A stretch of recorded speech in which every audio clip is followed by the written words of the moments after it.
एक जवान एशियाई औरत टमाटर लेकर घर जा रही होती है।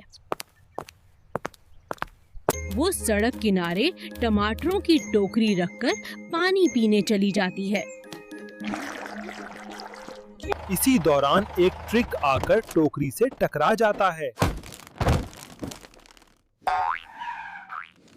एक टमाटर टोकरी से निकलकर खुश्क मिट्टी में जा गिरता है। रात को तेज बारिश होती है।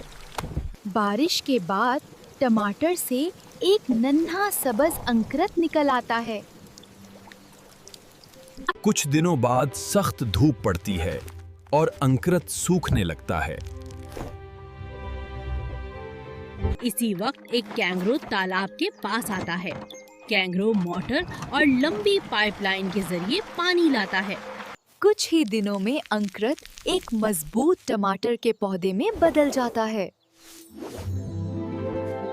आखिर में कैंगरू रोने लगता है क्योंकि किसी ने लाइक और सब्सक्राइब नहीं किया।